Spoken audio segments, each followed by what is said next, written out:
My name is Ross Neild, and my question is directed to you, Mr. Young.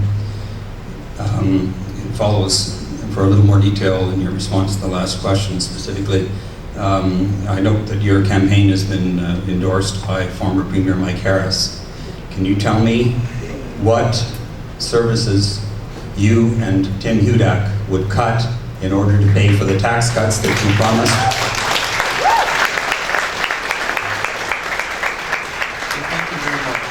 Thank you. I wear that endorsement as a badge of honor.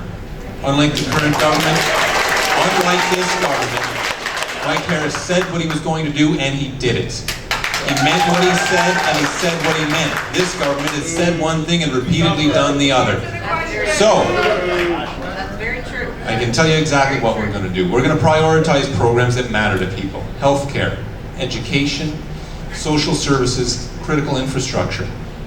Anything that falls below that line must be considered as to whether or not the government needs to provide that or whether it can be better provided elsewhere. We cannot simply continue on an unsustainable path which continues to mortgage our children's future. Under the Liberal plan, we're going to add another $50 billion in debt at minimum before the budget is balanced. We will balance it sooner. We will not cut frontline services like this government has done repeatedly. Thank you.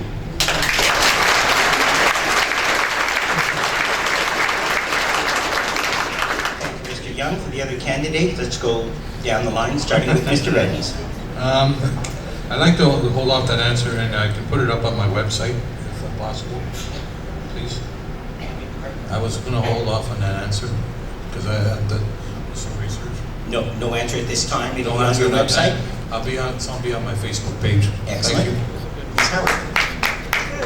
Well, we would definitely first look at the clean energy benefit, for example, because this mismanagement spending of $1 billion that could better otherwise go to social programs. So the clean energy benefit is not income level, it's not income tested, and it's 10% off your hydro bills, and it's directly taken from taxpayer money and just to give you back on your hydro bill. So why not better put that money back into something else like social programs? It's just kind of optics of playing with your money to make it look like your hydro bill is cheaper. So instead of having the government lie to you, let's put it to something else. Thank you, Ms. Howard. Mr. Toast. I think the problem lies mainly in mismanagement, being billions of dollars wasted on things like e-health, OLG, green energy, where green energy is supposed to save us money, and what it's done is raised our hydro rates and basically driven manufacturing out of Ontario. There's our tax base gone, more money gone. So, I think the problem lies in mismanagement, and I think the solution is total transparency on how government operates. That's it. Mr. Himself. Ontario used to be the hub of the economic engine of this country, and what it was is manufacturing. Manufacturing creates wealth. When manufacturing leaves, you don't create wealth anymore.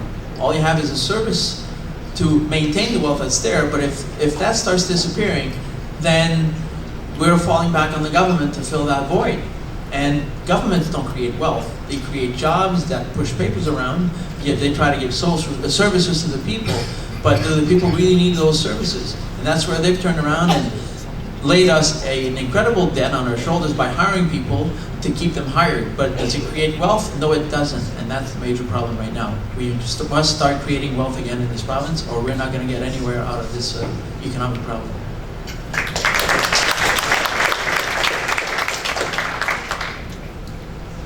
Make no mistake about it, Tim Hudak is going to fire doctors, nurses, teachers, public servants.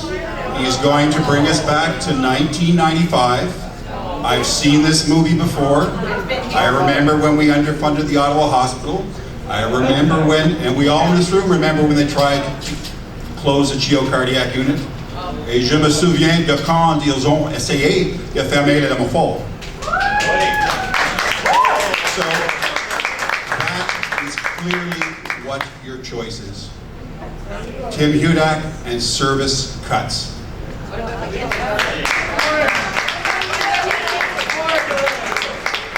Just interrupting for one moment. We have a lot of people here, and it's great, and People are behaving so well, actually. It's great. First time moderator. The exits are really packed. It is a dangerous situation. We need to ensure that the exits to the outside and at the back of the room are clear. Maureen, our facility manager, has asked. We apologize. Very pleased that so many people have come out, but safety always, please. Sorry to interrupt you, Mr. Member. Thanks. I'd like to address a fundamental misconception that was part of the question. The question was, what services will you cut to pay for the tax cuts? That assumes that services will be cut at all.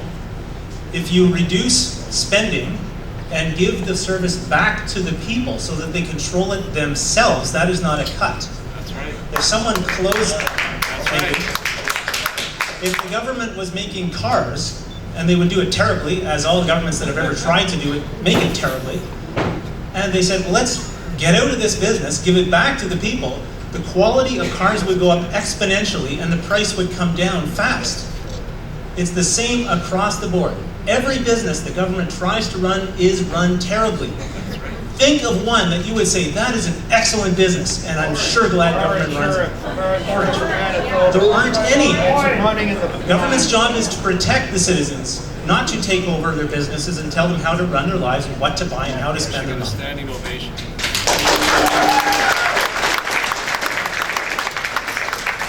Ms. Fumicello.